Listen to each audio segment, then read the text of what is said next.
নমস্কার, জ্যোতির্ময়ী দেবশ্রী। আজকে বলবো ঝুলন পূর্ণিমা নিয়ে। শ্রাবণ মাসের শুক্লপক্ষের একাদশী এই দিন থেকে ঝুলনের শুরু হয়। ঝুলন পূর্ণিমা বলা হয়। ঝুলন 5 দিন ধরে চলে, 5 দিন এই উৎসবটি চলে এবং পূর্ণিমার দিন শেষ হয়। সেই জন্য ঝুলন পূর্ণিমা বা বলরাম পূর্ণিমা, বলরামের জন্মতিথি হিসাবে এটাকে পালন করা হয়।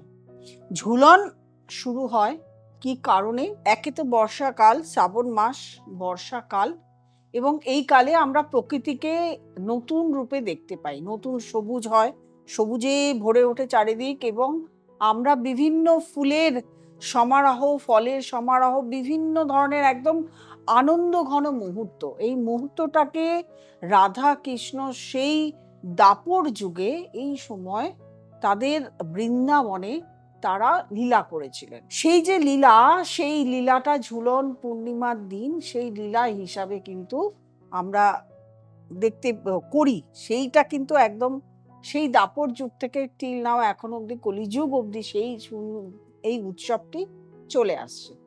এই উৎসবটি তো বৃন্দাবন, মথুরা বৃন্দাবনে খুব সমারোহ করে হয়।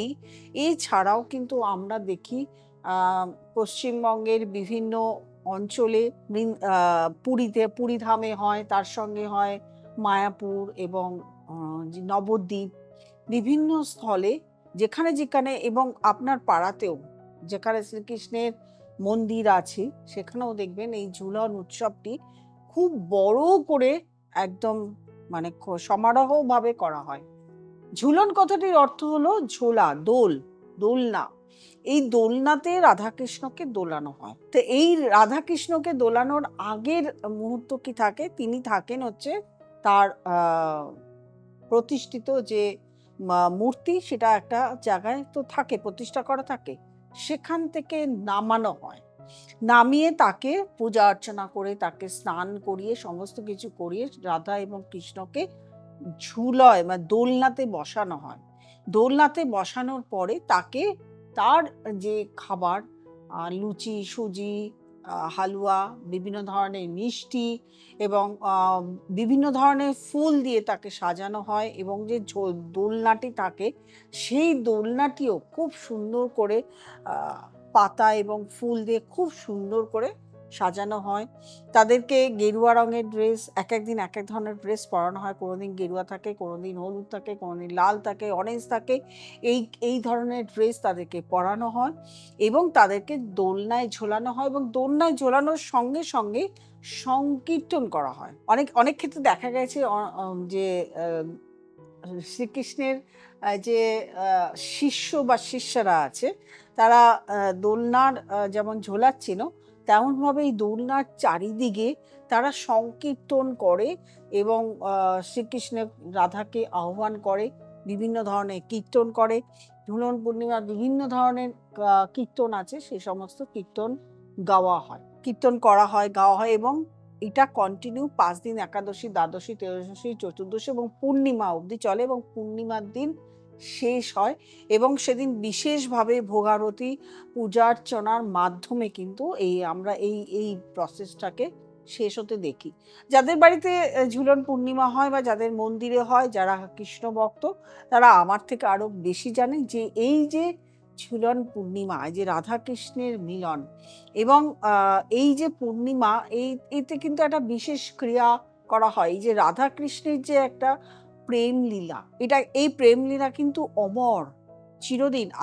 আমি দেখে এসেছি জন্ম থেকে, দাপর যুগ থেকে হয়ে আসছে, এবং আমাদের পরবর্তীকালে যত যুগ যাবে, শ্রীকৃষ্ণের এবং রাধার এই লীলা কিন্তু পরপর চলতে থাকবে। এই ভালোবাসা কিন্তু অন্তহীন, এবং এই ভালোবাসার কোনো মূল্য হয় না, কোনো কিছু হয় না। এবং এই ভালোবাসা কিন্তু শারীরিক নয়, এটা হচ্ছে একদমই আত্মার মিলন। তো এই জায়গা থেকে আমরা যারা অনেকেই সংসার করি, সংসার ধর্ম করি, অনেকেই ভালোবাসার থেকে কিন্তু আমরা অনেকটা মানে আমাদের যে অনুভূতি, আমাদের যে ফিলিংস, আমাদের যে ভালোবাসা, স্বামীর সঙ্গে হোক, স্ত্রীর সঙ্গে, স্বামীর স্ত্রীর সঙ্গে, স্ত্রীর স্বামীর সঙ্গে, এই যে অন্তহীন ভালোবাসা, এটা কিন্তু অনেকের ক্ষেত্রে থাকে না, তাদের মনের মিল থাকে না। আবার অনেকের ক্ষেত্রে দেখা গেছে যে প্রেমিক প্রেমিকা হামেশাই আমার কাছে আসে, হামেশাই আমার কাছে জিজ্ঞাসা থাকে, কোশ্চেন থাকে যে প্রেম থাকছে না, বয়ফ্রেন্ড থাকছে না, গার্লফ্রেন্ড থাকছে না, প্রেম চলে যাচ্ছে, ফোন ব্লক করে দিয়েছে, রিলেশন চলে গেছে। আমি বশীকরণ নিয়ে একটা প্রোগ্রাম করেছিলাম, বলেইছিলাম যে বশীকরণ কোন ক্ষেত্রে হয় কোন ক্ষেত্রে হয় না, যারা দেখেছেন তারা খুব ভালো করে জানেন।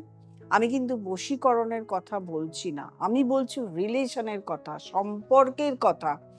এইগুলো কিন্তু ঠিক করার সময় কি কি ঠিক করার সময়, এটা হচ্ছে ধরুন আপনার জন্ম, date of birth, time of birth, place of birth দিয়ে আপনার 5th হাউস, আপনার রাশি থেকে বা আপনার লগ্ন থেকে 5th হাউস, সেখানে একটা রিলেশনের জায়গা তৈরি হয়।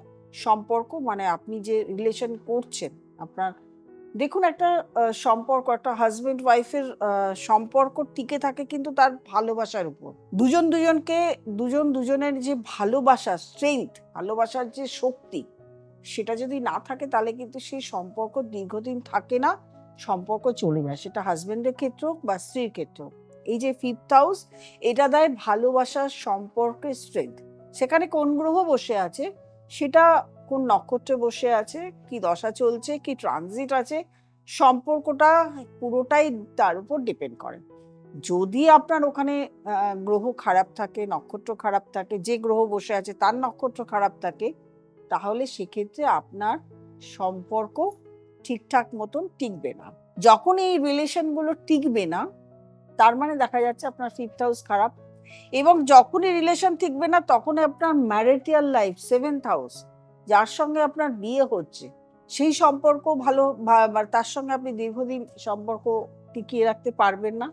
এবারে তো আদার্স আরো কিছু আছে, মাঙ্গলিক আছে, দশা অন্তর্দশা আছে, বাস্তু আছে, 4th হাউস আছে, 8th হাউস আছে, 12th হাউস আছে, অনেক কিছু, 12th হাউসে বেড সেপারেশন, অনেক কিছু। এই যে পুরো যে সার্কেলটা, এর যে ফল্টগুলো, এর যে একটা ফল্ট রয়েছে, এই যে আপনাদের বিয়ে হচ্ছে না, অনেকের ক্ষেত্রে ম্যারিটাল লাইফে বিয়ে হয় না, এটাও কেন? তার ফিলিংস নেই কারোর প্রতি, কাউকে দেখে ভালো লাগে না। ছেলেরা দেখতে আসে, ছেলের বাড়ি থেকে দেখতে আসে, ছেলেকে দেখে পছন্দ হয় না, ফিলিংসই নেই যে তাকে দেখে পছন্দ হবে।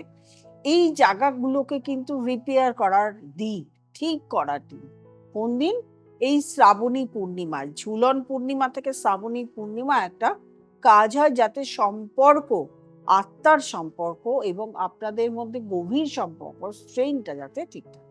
এই জন্য অবশ্যই যারা আছেন, বিয়ে হচ্ছে না, রিলেশন টিকছে না, যাদের বিয়ে হয়েও প্রবলেম ক্রিয়েট হচ্ছে, অনেকেই ফোন করেন, হাজবেন্ড কথা শোনে না, হাজবেন্ডের সঙ্গে মনের মিল নেই, হাজবেন্ড মা বাবার কথা শুনে চলছে, এগুলো তো পুরোটা একটা চার্টের মধ্যে এসে যায়, কে মা বাবার কথা শুনবে, কে বউয়ের কথা শুনবে, সমস্তটাই ডিপেন্ড করে ওই চার্টের উপর। তাহলে সেক্ষেত্রে এগুলো রিপেয়ার করার জায়গা, এগুলো কি করে করতে হবে, কনসালটেশনে করার জায়গা, কাউন্সিলিং করার জায়গা, পুরোটাই কিন্তু এই যে ঝুলন পূর্ণিমা থেকে, যে ঝুলনের দিন থেকে এবং ঝুলন পূর্ণিমা অবধি যে কানেকশন, সেটার মধ্যে আপনারা পেয়ে যাবেন।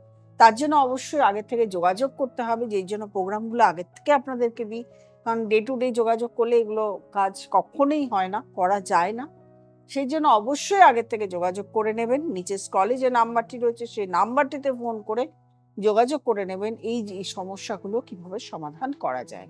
আর যারা নতুন প্রোগ্রাম দেখছেন, তারা অবশ্যই সাবস্ক্রাইব করবেন, লাইক করবেন, কমেন্ট করবেন, শেয়ার করবেন, নোটিফিকেশন অল বেলটি প্রেস করতে ভুলবেন না। প্রত্যেকে ভালো থাকবেন, আনন্দ থাকবেন।